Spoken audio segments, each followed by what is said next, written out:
Rian sedang menyusun tas kecil di teras rumahnya.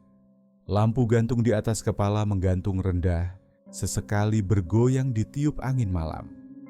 Di sebelahnya, helm full face hitam diletakkan di atas bangku plastik. Sepeda motornya, motor sport keluaran lama, sudah dicuci bersih dan tangkinya penuh. Suara motor matik pelan berhenti di depan pagar. Bayu datang lebih dulu. Jaket touring warna abu-abu tua menempel ketat di tubuhnya. Ia membawa tas selempang kecil dan satu kardus berisi camilan. "Siap ya bro, besok subuh, jam 4 jalan," kata Bayu sambil menyandarkan motornya. Wajahnya kelihatan semangat, seperti anak kecil yang mau piknik. Rian hanya mengangguk sambil duduk. Di dalam rumah, lampu masih menyala, tanda ibunya belum tidur. Mereka memang sudah sering touring, tapi ini pertama kalinya menempuh jarak sejauh itu. Rencananya, mereka akan berangkat dari Jakarta menuju Jepara. Beberapa menit kemudian, Wira datang. Helm setengah muka tergantung di setang motornya. Badannya tinggi dan rambutnya agak panjang, diikat kecil di belakang. Dia paling pendiam di antara mereka berlima. "Nanti gua yang mimpin rombongan ya," ujarnya sambil duduk di pagar. Rian dan Bayu setuju saja. Wira memang paling sering touring keluar kota. Ia sudah hafal jalur-jalur alternatif yang jarang dipakai, tapi tetap aman untuk dilalui motor. Dani dan Dito datang hampir bersamaan. Dani, anak yang paling ceria dan paling banyak omong, langsung duduk lesehan sambil membuka kardus camilan. Dito, si paling muda, kelihatan lebih kalem, tapi matanya tajam mengamati motor orang satu-satu. Obrolan mengalir ringan. Mereka bahas rute, tempat isi bensin, warung rekomendasi, dan titik-titik kumpul. Tidak ada yang aneh malam itu. Udara agak lembab karena hujan kecil sore tadi, dan suara motor dari jalan depan rumah masih sesekali terdengar. "Lu semua jangan lupa bawa jas hujan. Jalur dari Subang ke Cirebon sering hujan sore-sore," kata Wira sambil mengecek aplikasi cuaca di ponselnya. Rian melihat jam dinding, hampir tengah malam. Ia berdiri dan mulai masuk ke dalam rumah, disusul yang lain berpamitan satu persatu. Rencana sudah matang. Perjalanan besok dimulai sejak subuh. Sebelum tidur, Rian sempat berdiri di jendela kamar dan melihat motornya yang sudah diparkir rapi. Lampu jalan depan rumah menyala temaram. Ada perasaan aneh yang ia sendiri tidak bisa jelaskan. Seolah perjalanan besok bukan hanya sekadar touring biasa, tapi ia mengabaikannya, lalu menutup tirai. Jam menunjukkan pukul 03.45. Suasana di jalan perumahan tempat Rian tinggal masih gelap. Lampu-lampu rumah sebagian besar sudah mati, menyisakan cahaya dari beberapa teras dan tiang listrik di ujung jalan. Rian sudah siap dengan jaket tebal dan ransel kecil di punggung. Ia menghidupkan motornya perlahan, lalu keluar pagar. Bayu sudah menunggu di luar dengan motornya menyala, wajahnya tertutup masker dan helm. Tak lama kemudian, Wira datang dari arah ujung jalan. Dani dan Dito menyusul dari arah berbeda. Mereka tidak bicara banyak, hanya memberi isyarat lewat lambaian tangan dan anggukan. Langit masih gelap, belum ada tanda-tanda fajar. Angin terasa dingin menusuk, membuat tangan menggigil meski sudah pakai sarung tangan. Mereka mulai bergerak perlahan ke arah jalan kecil menuju Bekasi, menghindari jalan raya utama. Jalur itu memang lebih sepi dan jarang dilalui kendaraan pagi-pagi begini. Motor mereka berjalan beriringan, melewati gang-gang sempit yang hanya cukup untuk satu mobil. Beberapa rumah di pinggir gang tampak tua, dengan tembok cat kusam dan halaman sempit. Tidak ada suara dari dalam rumah. Sepi. Rian berada di urutan tengah. Di depan, Wira memimpin. Mereka berhenti sebentar di persimpangan untuk memastikan arah. Wira menunjuk ke kanan, melewati gang lebih kecil yang sedikit menurun. Di kanan kiri gang itu berdiri bangunan lama, sebagian tampak kosong. Di satu titik, Rian merasa seperti ada sesuatu berdiri di ujung gang. Sebuah bayangan samar, berdiri tegak tanpa bergerak. Ia mengedipkan mata beberapa kali, lalu melihat lagi. Bayangan itu sudah tidak ada. Ia menoleh ke belakang, memastikan Dani dan Dito masih di belakangnya. Mereka masih lengkap. Ia tidak bilang apa-apa. Perjalanan dilanjutkan. Jalan semakin sempit. Di satu sisi ada pagar tembok tinggi, seperti area pabrik atau gudang tua. Lampu jalan tidak ada. Mereka hanya mengandalkan lampu motor. Cahaya kuning lampu motor Bayu di depannya memantul di dinding basah, menciptakan bayangan aneh yang bergerak saat motor melaju. Rian mulai merasakan sesuatu yang mengganggu. Udara dingin terasa tidak wajar, bukan sekadar karena waktu subuh, tapi seperti ada hawa dingin lain yang mengalir dari arah gang. Setiap melewati tikungan, ia seperti berharap tidak melihat apa-apa di ujungnya. Mereka keluar dari kawasan itu dan masuk ke jalanan kecil di daerah Bekasi.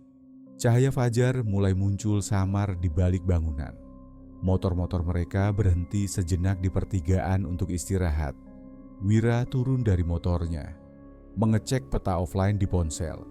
Lewat sini terus, nanti nyambung ke jalur menuju Tambun, lalu ambil arah utara, tembus ke jalur luar kota. Katanya pelan. Mereka hanya mengangguk. Tidak ada yang membahas tentang suasana gang tadi. Bahkan, Rian tidak menyebut bayangan yang sempat ia lihat. Mungkin hanya pikirannya sendiri. Mungkin juga bukan. Dito membuka botol air mineral, menyeruput sedikit, lalu duduk di trotoar kecil. Matanya menatap ke langit yang mulai terang. Di antara mereka berlima, baru sedikit percakapan terjadi sejak berangkat. Semua masih mengantuk dan mungkin belum sepenuhnya sadar. Tapi ada sesuatu yang membuat mereka tidak banyak bersuara. Setelah istirahat sebentar, mereka kembali naik motor. Jalanan mulai tampak lebih ramai oleh pengendara lain. Fajar hampir sempurna, tapi perasaan tidak nyaman yang dirasakan Rian belum benar-benar hilang. Matahari sudah mulai naik saat mereka tiba di pinggiran Karawang. Jalanan kota mulai dipenuhi kendaraan, tapi Wira mengarahkan mereka masuk ke jalur alternatif, sebuah jalan pedesaan yang membelah area persawahan dan perumahan kecil. Aspalnya tak terlalu mulus. Di beberapa titik, jalan bergelombang dan dikelilingi pohon-pohon besar. Beberapa warga lokal tampak berjalan kaki sambil membawa hasil panen. Di kiri kanan, persawahan luas membentang. Kabut tipis masih menggantung di permukaan tanah. Jalan itu sepi. Mereka hanya bertemu satu atau dua kendaraan dari arah berlawanan. Lampu jalan sudah mulai padam, meski matahari belum sepenuhnya terang. Mereka tetap melaju pelan, menjaga jarak antar motor. Dani yang berada paling belakang beberapa kali menoleh. Ekspresinya mulai berubah. Ia merapatkan jaketnya, lalu mempercepat sedikit laju motornya. Saat berhenti di persimpangan kecil, ia menghampiri Rian dan berbisik, "Lu ngerasa nggak? Dari tadi kayak ada yang ngikutin?" Rian menoleh ke belakang. Jalanan terlihat kosong. Tidak ada kendaraan lain.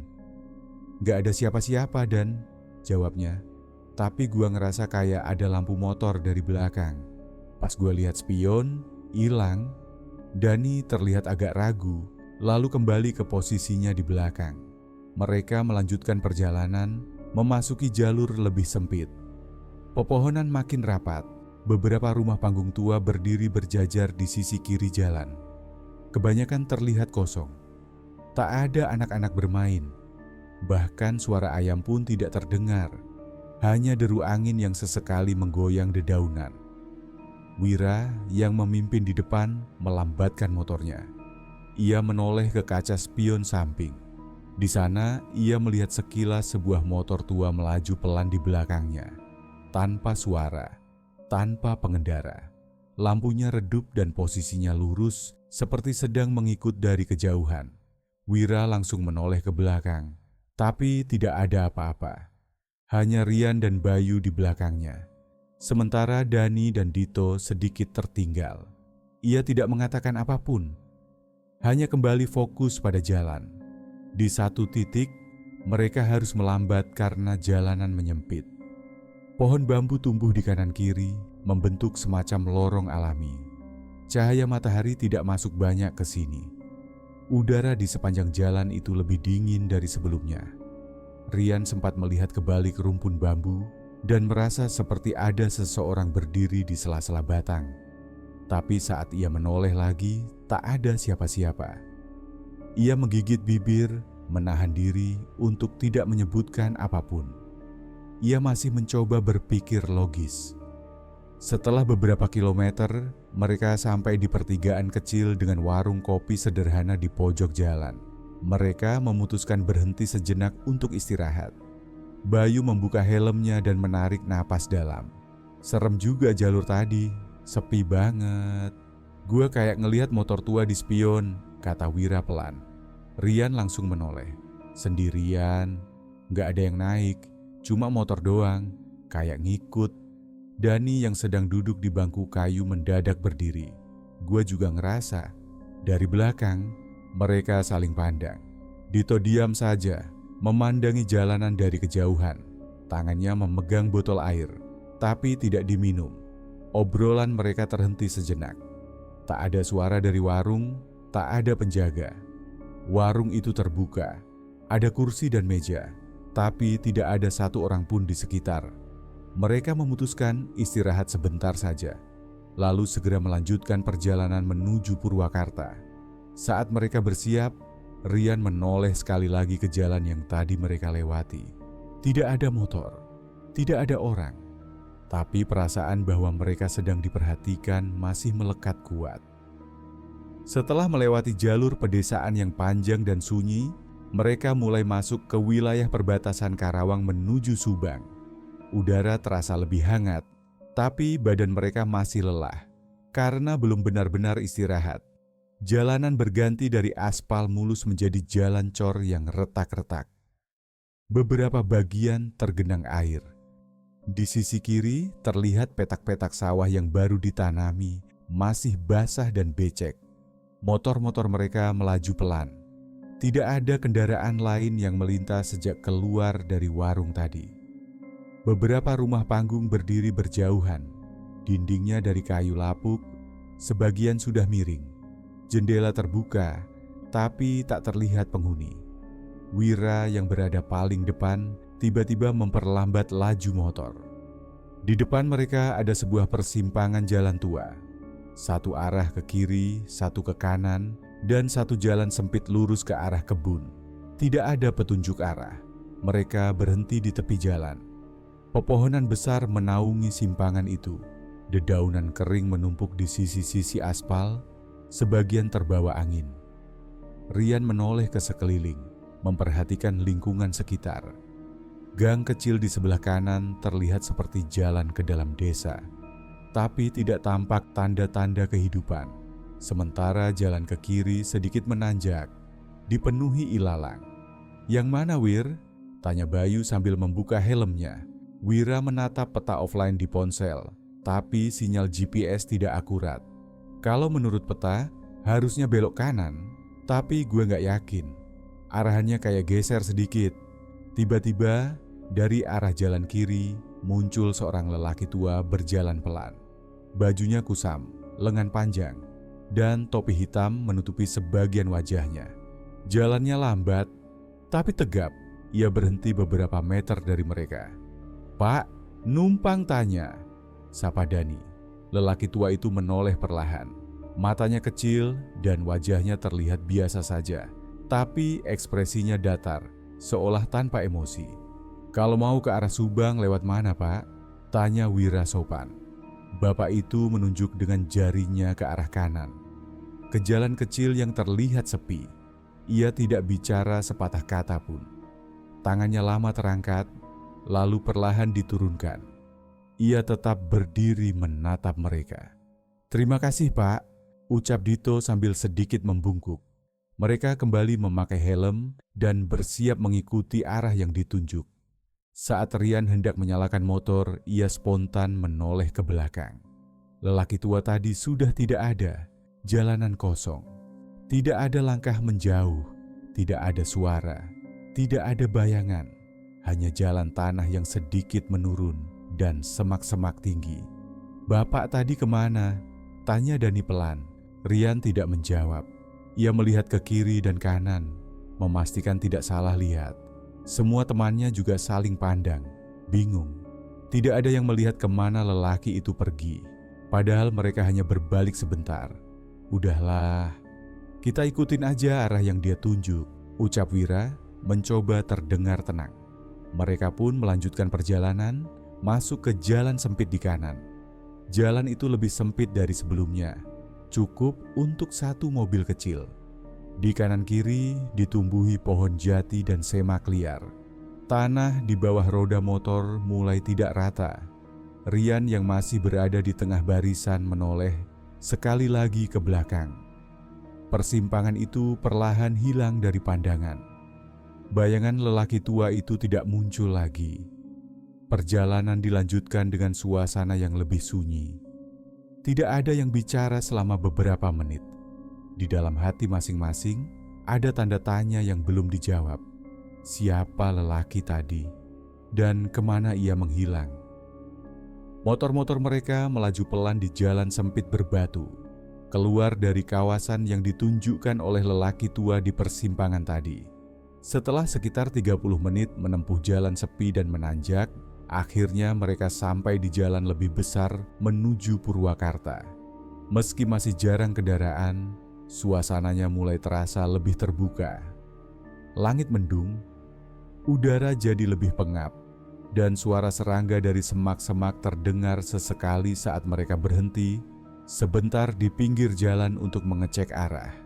Bayu mengeluh lapar. Dito juga terlihat lemas. Wira akhirnya memutuskan mencari tempat makan sebelum masuk ke jalur yang lebih panjang. Tak lama kemudian mereka melihat sebuah warung makan sederhana di pinggir jalan, berdiri di dekat jembatan kecil yang mengarah ke kebun. Warung itu terbuat dari kayu dan tripleks. Pelang menunya sudah pudar. Di depannya ada 2 kursi plastik dan 1 meja panjang. Tak ada kendaraan lain yang terparkir dan tak terlihat siapapun di sekitar. "Coba kita berhenti dulu. Lumayan buat istirahat," ucap Dani sambil melepas helm. Mereka memarkir motor dan duduk di bangku yang tersedia. Suasana warung itu aneh.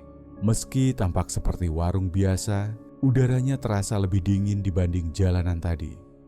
Angin yang datang tidak membawa segar, tapi justru membuat kulit merinding. Tak lama, muncul seorang ibu dari balik tirai di dalam warung. Wajahnya biasa saja, tidak tersenyum, tidak juga tampak marah.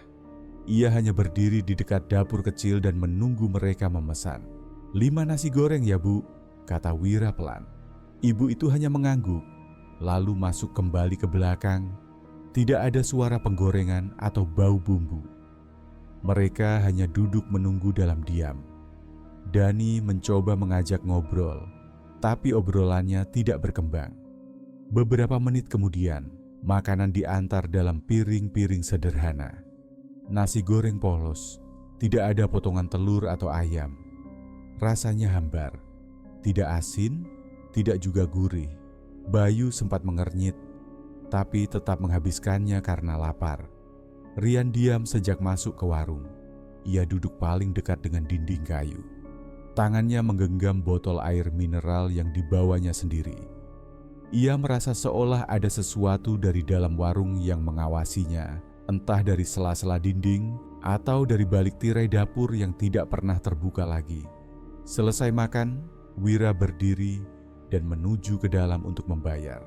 "Bu, ini uang makannya." Tapi tidak ada jawaban. Ia melongok ke dalam, namun tidak ada siapa-siapa di dapur kecil itu. Tirai sudah menutup kembali. Tak terdengar suara atau gerakan apapun dari dalam. "Bu," ulangnya kali ini sedikit lebih keras. Tetap tidak ada respons. Ia kembali ke meja dan memberi isyarat pada yang lain. Nggak ada orang. Dani menoleh ke arah dapur. Barusan masih ada kan? Udah hilang? Tanya Dito. Pelan, Wira mengeluarkan uang dari dompetnya, meletakkannya di meja, lalu mengangguk. Udah, kita pergi aja. Gue nggak enak lama-lama di sini. Mereka semua cepat-cepat memakai helm.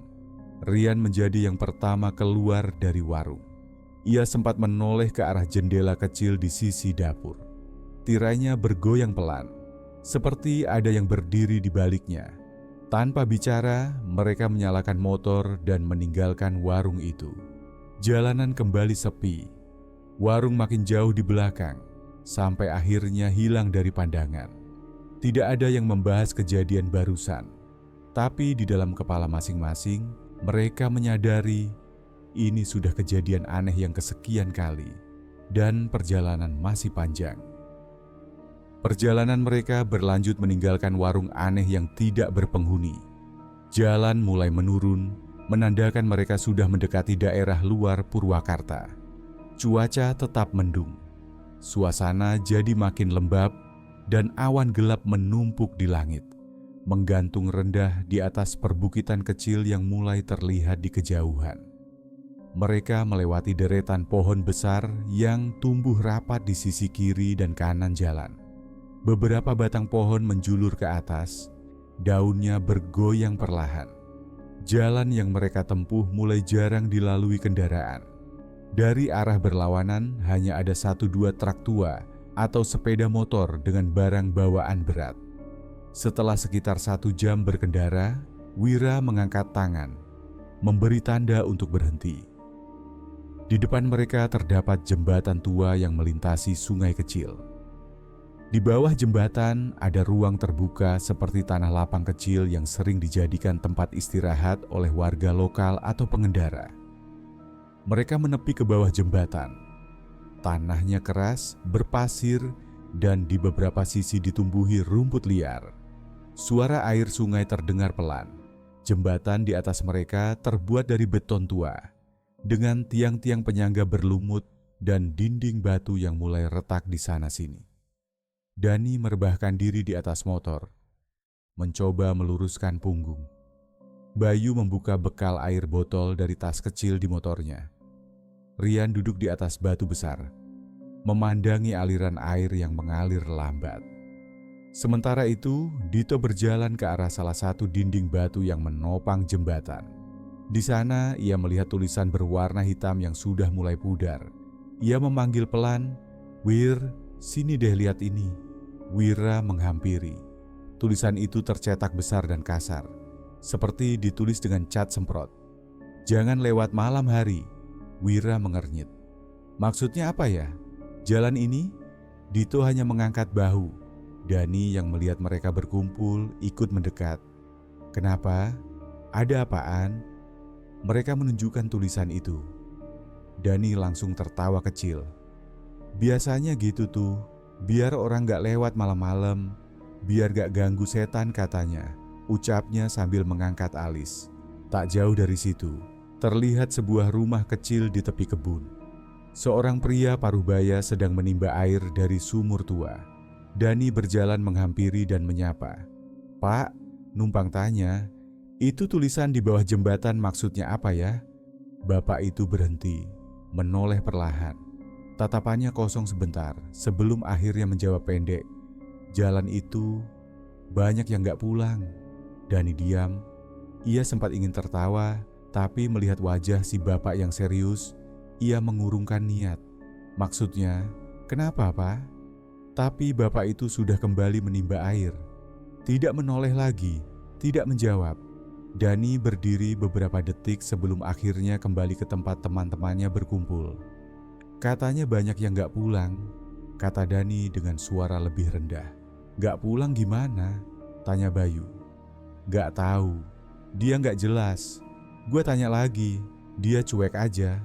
Suasana hening sebentar, hanya suara air sungai yang mengalir pelan di bawah jembatan. Mereka semua duduk, masing-masing mulai merasa ada sesuatu yang tidak biasa dengan perjalanan ini. Dari bayangan di gang, motor tua yang muncul di spion, warung tanpa penjaga, dan sekarang peringatan di dinding jembatan. Kalau kita lanjut sekarang, belum sampai daerah hutan.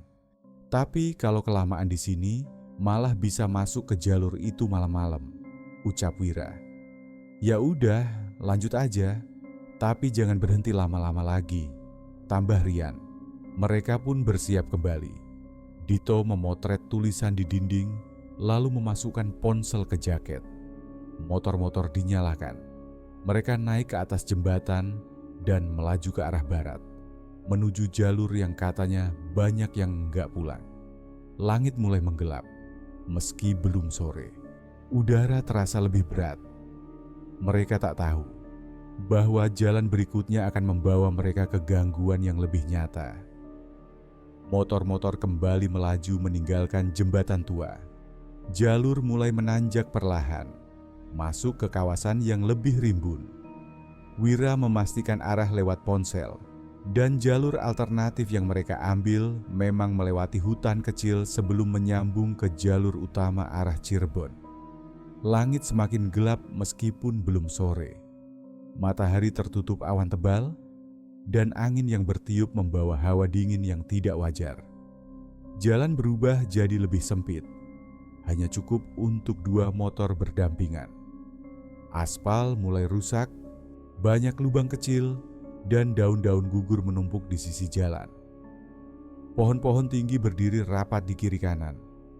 Dedaunannya menutupi sebagian besar cahaya dari langit, membuat suasana semakin redup. Tidak ada perkampungan, tidak ada suara binatang. Semuanya hening. Beberapa menit kemudian, kabut tipis mulai muncul.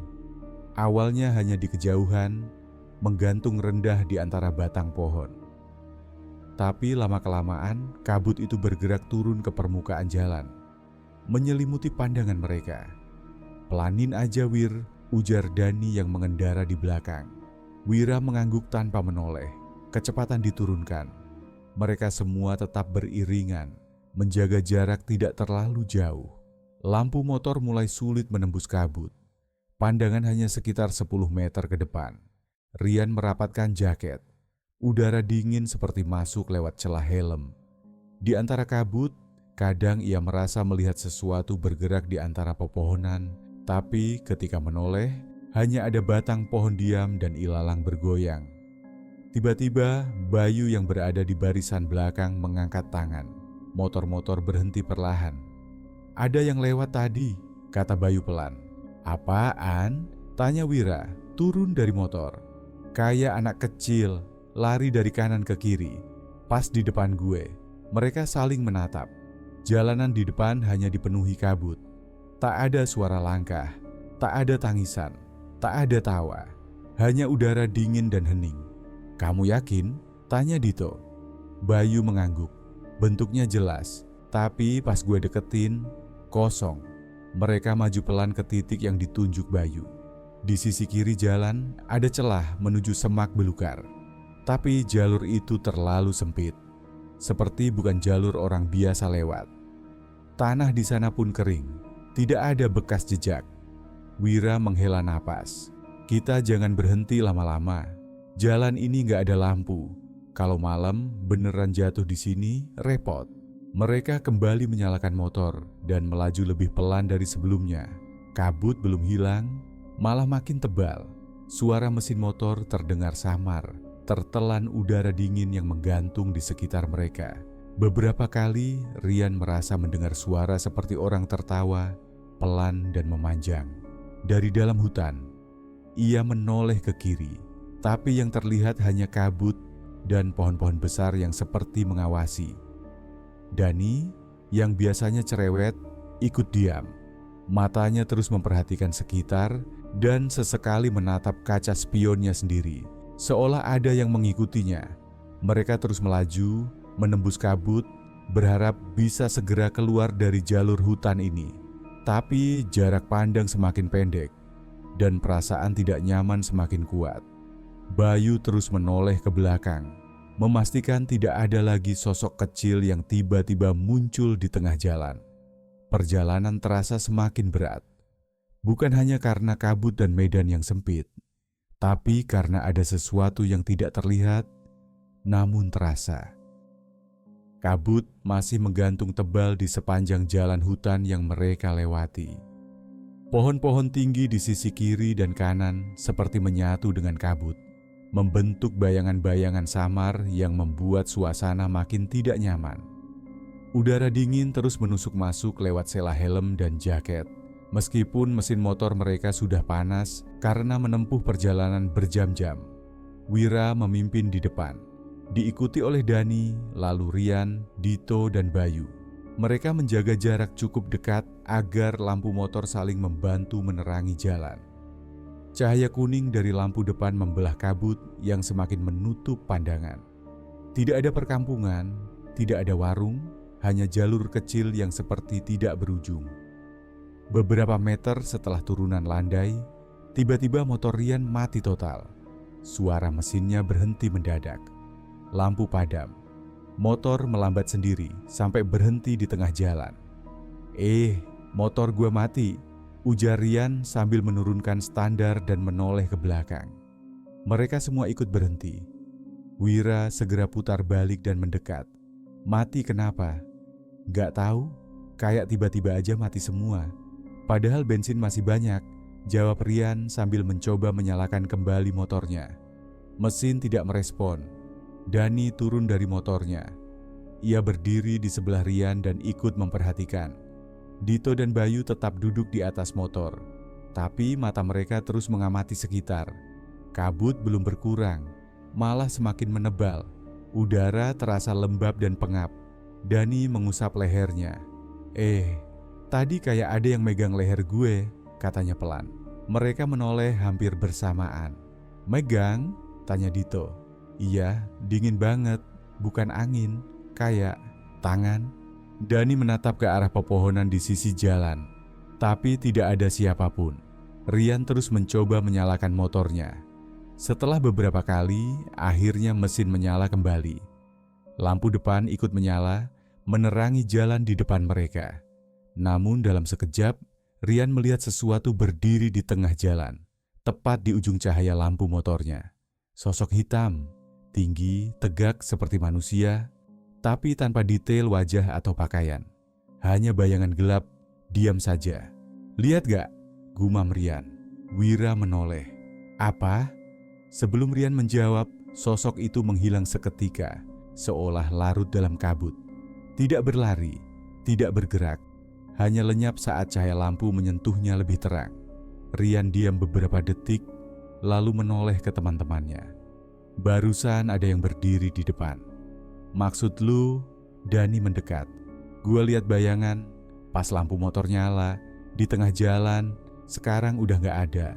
Mereka semua memandang ke arah depan, tapi hanya kabut dan jalan yang menanjak sedikit. Tidak ada bekas apapun, tidak ada suara, hanya hawa dingin yang semakin pekat. "Kita lanjut aja, jangan berhenti lama-lama di sini," kata Wira. Rian mengangguk. Meski motornya sudah menyala, rasa tidak enaknya belum hilang. Dani naik ke motornya lagi. Dito dan Bayu saling pandang, lalu mengikuti dari belakang. Perjalanan mereka lanjutkan. Kecepatan tetap pelan karena kabut belum menghilang. Tapi setelah beberapa ratus meter, kabut mulai menipis sedikit. Cahaya matahari yang tertahan sejak tadi akhirnya menembus celah pepohonan. Meskipun tidak banyak membantu menghangatkan suasana, jalanan mulai menurun. Di kejauhan, terlihat pembatas jalan dari beton dan pelang jalan menuju arah desa kecil yang akan mereka lewati sebelum menyambung ke jalur Cirebon. Namun tidak ada yang bersuara. Semua tenggelam dalam pikirannya masing-masing. Tentang motor yang mati tanpa sebab, tentang sentuhan dingin di leher, tentang sosok bayangan yang muncul dan lenyap begitu saja. Perjalanan belum selesai, dan hutan belum benar-benar mereka tinggalkan. Setelah keluar dari hutan dan menempuh perjalanan selama hampir 2 jam, langit mulai gelap. Jalanan menuju desa-desa kecil di sekitar Cirebon mulai sepi. Lampu jalan hanya sesekali terlihat. Beberapa rumah berdiri berjajar, tapi tidak semuanya terang.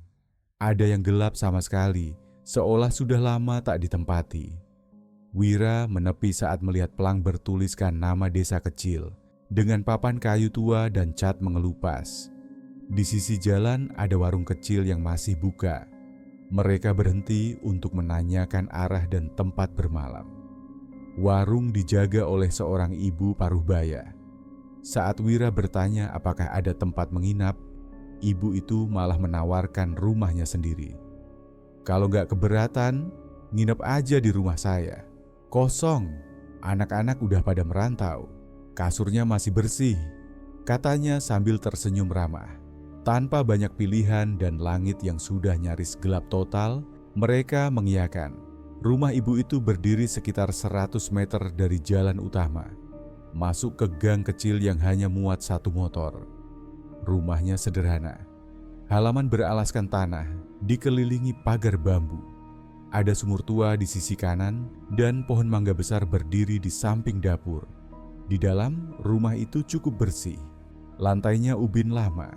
Bau kayu tua dan wangi kayu manis samar tercium dari arah dapur. Ibu itu menyediakan air hangat dan nasi goreng seadanya. Mereka makan dalam diam. Badan lelah dan perasaan masih belum sepenuhnya tenang. Setelah makan, mereka istirahat di ruang tengah. Ibu itu tidur di kamar, sementara Wira, Dani, Rian, Dito, dan Bayu menggelar tikar dan selimut tipis yang disediakan. Lampu utama dimatikan. Hanya lampu kecil di pojok ruangan yang dibiarkan menyala redup. Malam berjalan pelan.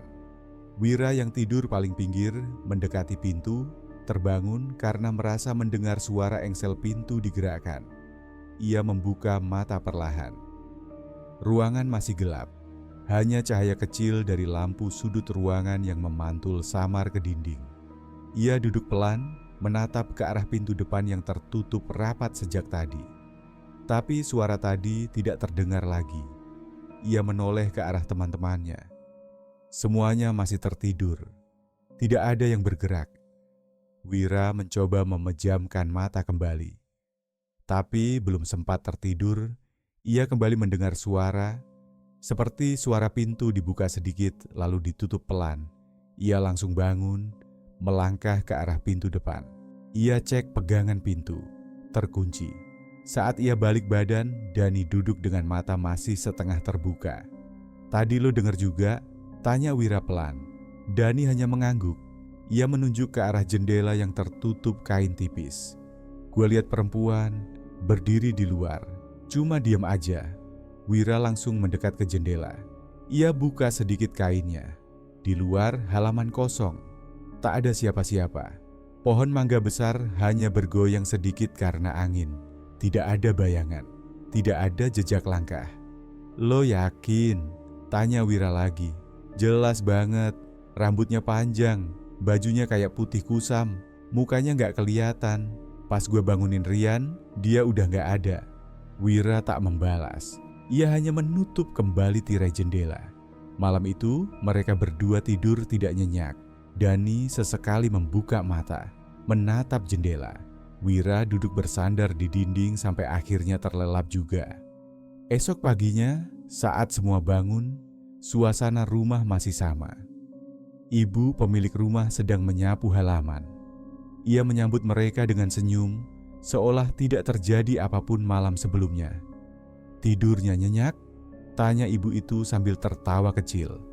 Dani dan Wira saling pandang, lalu hanya menjawab singkat, "Lumayan, Bu." Setelah sarapan sederhana dan berpamitan, mereka bersiap melanjutkan perjalanan ke arah timur, menuju daerah Brebes.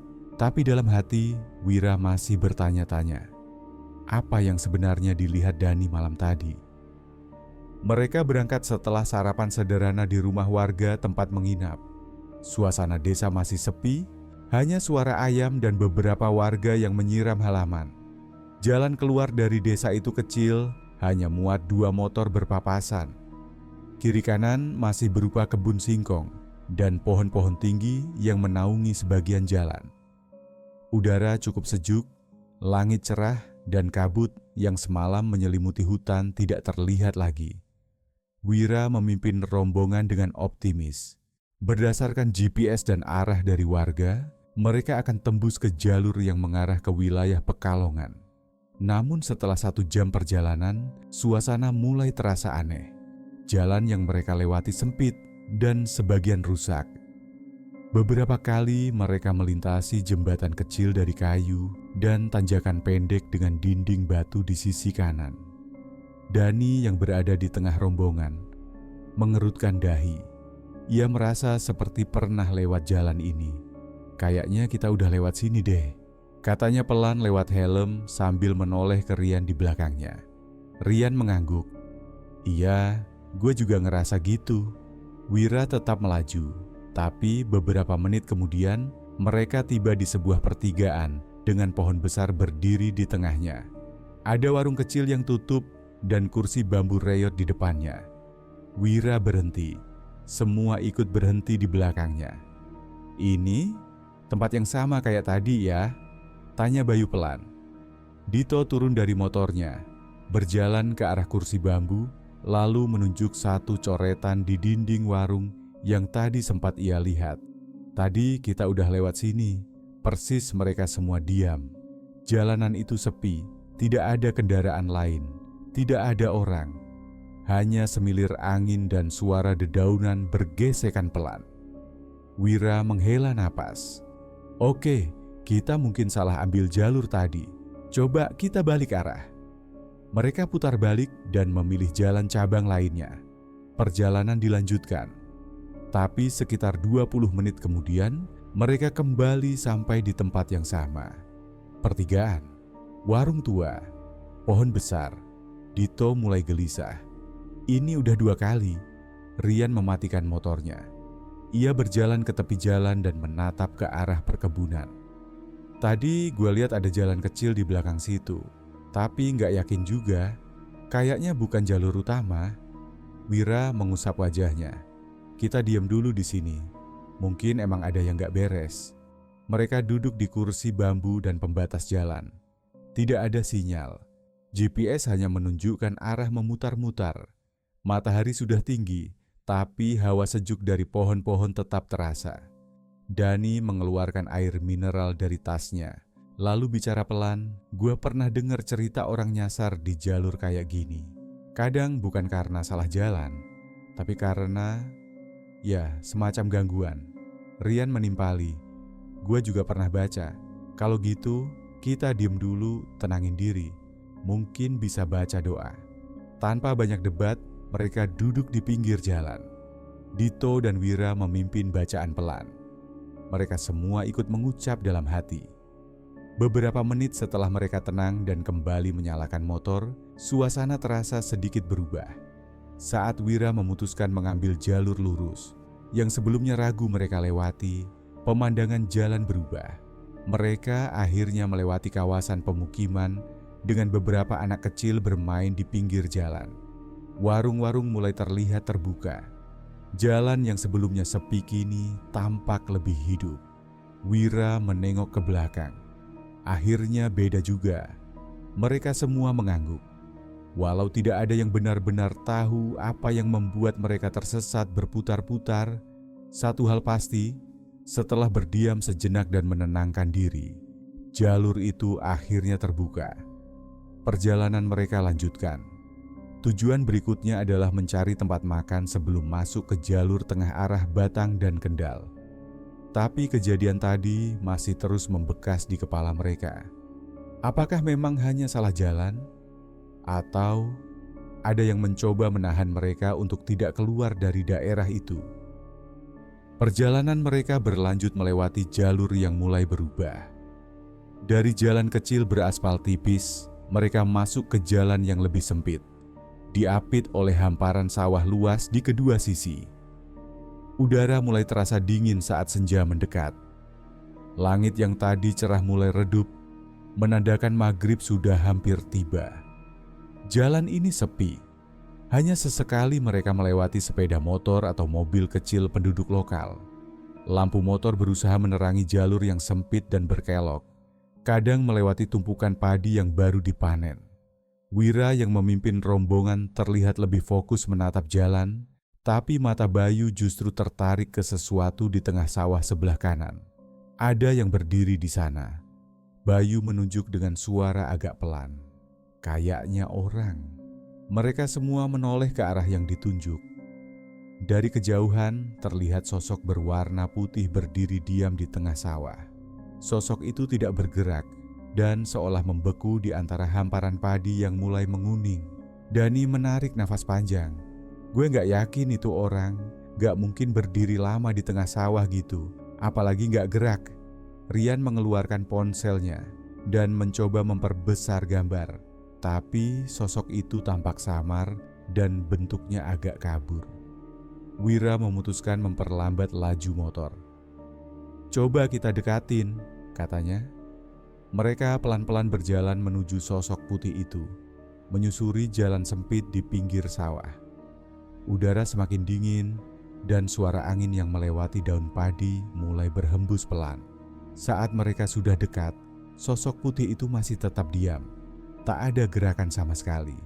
Tapi saat motor terakhir melewati tepat di dekat sosok itu, sosok tersebut tiba-tiba menghilang. Seperti diserap oleh udara atau menguap begitu saja. Mereka semua terdiam. Rian mengecek ke belakang, tapi tidak ada apa-apa. Sawah kosong dan sunyi. Bayu menarik helmnya. "Gila, tadi gue beneran lihat. Gak mungkin imajinasi." Dito menggelengkan kepala. Kalau orang asli gak mungkin tiba-tiba hilang. Wira menghela napas dan mempercepat laju motor lagi. "Lanjut, kita harus cari tempat istirahat sebelum gelap beneran." Suasana kembali hening, tapi perasaan aneh tetap menempel di pikiran mereka. Sosok putih di tengah sawah itu belum hilang dari ingatan. Mereka terus melaju melewati sawah luas yang mulai tertutup bayang-bayang malam. Jalan mulai menurun dan berkelok menuju pemukiman kecil di ujung jalur itu. Setelah melewati jalur sawah menuju Batang, mereka tidak banyak berbicara lagi. Masing-masing hanya fokus mengemudi, pandangan lurus ke depan. Wira tetap di posisi paling depan, sesekali melihat ke kaca spion, memastikan jarak antar motor tetap terjaga. Langit sudah gelap sempurna. Lampu-lampu jalan mulai jarang terlihat. Mereka kini melintasi jalan perbukitan kecil, yang di sisi kirinya adalah jurang. Sementara sisi kanan berupa deretan pohon besar yang menjorok menutupi sebagian jalan. Angin berhembus lebih dingin dari sebelumnya. Jaket mereka sebenarnya cukup tebal, tapi hawa dingin ini terasa seperti menembus pakaian dan menusuk kulit. Dani merapatkan resleting jaket sambil berkata pelan lewat helm, "Kok makin dingin ya? Gak kayak dingin biasa." Bayu tidak menjawab. Dari tadi ia juga merasa aneh. Udara terasa tidak wajar. Di tengah keheningan, bau semerbak tiba-tiba tercium. Wangi melati, tajam, tapi hanya sesekali tercium lalu menghilang. "Lu nyium sesuatu nggak?" tanya Rian ke Dito yang berkendara di sebelahnya. Dito mengangguk kecil. Wangi melati, tapi nggak terus-terusan. Perjalanan semakin sepi. Hanya suara mesin dan cahaya dari lampu motor mereka yang menyibak gelapnya jalan. Di satu tikungan, Dito yang sesekali menengok ke belakang tiba-tiba memperlambat motornya. Ia sempat menghitung. 1 motor, 2, 3, 4, 5. Tapi ada 1 motor lagi di belakang. Lampunya menyala, jaraknya tak terlalu jauh, tapi pengendaranya tak terlihat jelas. Dito melirik lagi, memastikan jumlahnya. Harusnya mereka hanya berlima. Ia melambatkan motor dan menoleh lebih jelas ke belakang. Motor ke-6 itu masih ada, tapi tiba-tiba lampunya padam begitu saja. Begitu ia berkedip, motor itu sudah tidak ada. Jalan kosong. Wira memperlambat laju motor saat melihat Dito melambat. "Kenapa, Dit?" "Barusan ada motor di belakang. Sekarang hilang," jawab Dito pelan, tetap menatap ke arah belakang. Semua saling berpandangan. Tidak ada yang langsung bereaksi, tapi wajah mereka mulai menunjukkan rasa tak nyaman. Wira menatap jalan depan. "Kita terus aja, gak jauh lagi harusnya kita sampai perbatasan Jepara." Sepanjang sisa perjalanan malam itu, tak ada lagi yang banyak bicara. suasana makin berat, jalanan berubah jadi lebih sempit, sebagian berlubang, dan hutan di kiri kanan jalan seolah makin lebat. Bau melati sesekali kembali muncul. Angin dingin terus datang dari arah hutan. Meski mereka berada di atas motor yang melaju, Dani sempat memejamkan mata sebentar, lalu membatin, apa semua ini karena kita nekat lewat jalur ini malam-malam? Mereka tidak tahu pasti. Tapi satu hal yang jelas, perjalanan malam ini tak sama lagi. Udara masih terasa menusuk ketika mereka akhirnya tiba di jalur datar yang tampak lebih terang dari sebelumnya. Lampu jalan mulai terlihat meski tidak semua menyala. Mereka mulai merasa lebih tenang karena tahu Jepara sudah tidak jauh lagi. Motor melaju pelan saat jalan berubah menjadi perkampungan dengan rumah-rumah kecil yang berjajar jarang-jarang. Sebagian rumah tampak gelap, sisanya hanya diterangi lampu redup di teras. Tidak ada aktivitas warga. Jalan itu benar-benar sepi. Kayaknya kita bentar lagi sampai pusat kota, ucap Wira setengah lega. Bener, nih kayaknya udah deket, sambung Bayu yang berada tepat di belakang. Mereka lalu mendekati sebuah pertigaan. Jalan bercabang 3, tanpa papan petunjuk. Lampu jalan di sana mati. Hanya cahaya motor mereka yang menerangi aspal. Di tengah-tengah pertigaan itu berdiri sosok perempuan berpakaian putih. Rambutnya panjang, menutupi sebagian wajah.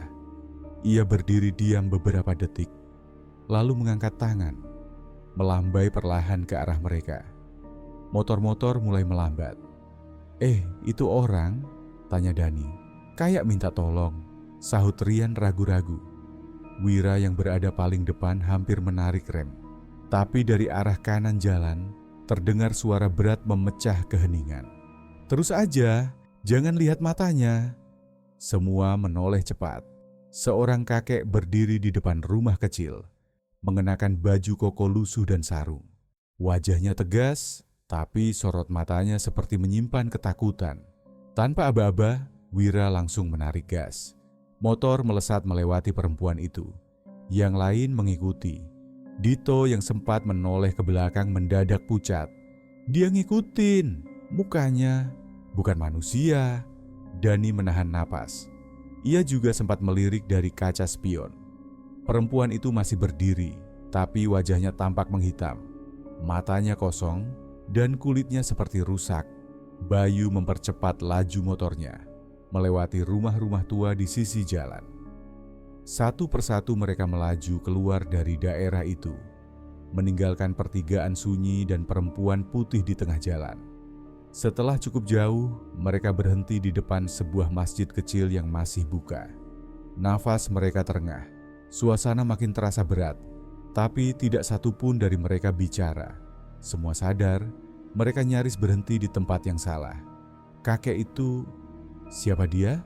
Dan perempuan itu, apa maksudnya melambai? Tak ada yang tahu. Tapi satu hal yang pasti, mereka masih bisa selamat. Langit mulai menunjukkan warna biru pucat saat mereka memasuki kawasan pinggiran Jepara. Meski masih pagi buta, beberapa warung kecil mulai membuka tirai dan bau kayu bakar tercium samar di beberapa sudut jalan. Rasa tegang sedikit mereda ketika papan penunjuk bertuliskan "Selamat datang di Jepara" muncul di sisi jalan. Meski tubuh lelah dan pikiran masih menyimpan bayang-bayang semalam, mereka terus melaju hingga memasuki kawasan perumahan kecil, tempat tujuan mereka, rumah saudara Bayu. Rumah itu berada di ujung gang, berwarna krem dengan pagar besi tua. Di dalam halaman, lampu teras masih menyala. Beberapa orang tampak duduk di kursi panjang depan rumah, sebagian sibuk menyiapkan sarapan. Wajah-wajah yang mereka kenal dari foto keluarga Bayu tersenyum menyambut. Bayu langsung turun dari motor dan disambut pelukan tantenya. Yang lain mengangguk sopan sambil melepas helm satu persatu.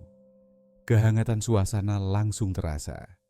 Aroma nasi goreng, suara ayam dari kejauhan, dan suara sandal yang lalu lalang menambah kenyamanan pagi itu. Namun, di tengah suasana lega, Rian sempat menatap motornya. Ia memicingkan mata. Ada lumpur kering menempel di spakbor belakang. Lecet panjang terlihat di sisi kiri bodi motor. Ia yakin motornya bersih waktu berangkat. Ia berpindah ke motor Dito. Lecet juga. Bahkan ada bekas seperti goresan ranting di bagian spion. Rian hanya menatapnya beberapa detik, lalu tertawa kecil. Ia tak mengatakan apapun. Dani ikut mendekat. "Motorku juga kotor banget ya." Dito menyahut, kayak abis nyebur ke kubangan. Wira dan Bayu hanya tertawa pelan sambil meletakkan barang-barang ke dalam rumah. Tak satu pun dari mereka membahas perempuan di pertigaan. Tak ada yang menyebut motor tambahan, atau suara dari hutan, atau sosok di tengah sawah. Semua hanya saling pandang, saling paham.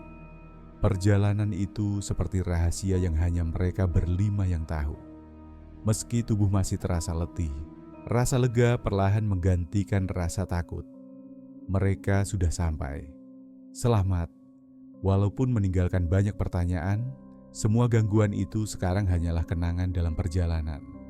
Dan mungkin jika ada yang bertanya soal touring dari Jakarta ke Jepara, mereka hanya akan bilang, jalanannya panjang, seru, dan sedikit melelahkan. Terima kasih telah menonton video ini. Jangan lupa untuk like, komen, dan subscribe, serta nyalakan notifikasi agar tidak ketinggalan video-video selanjutnya.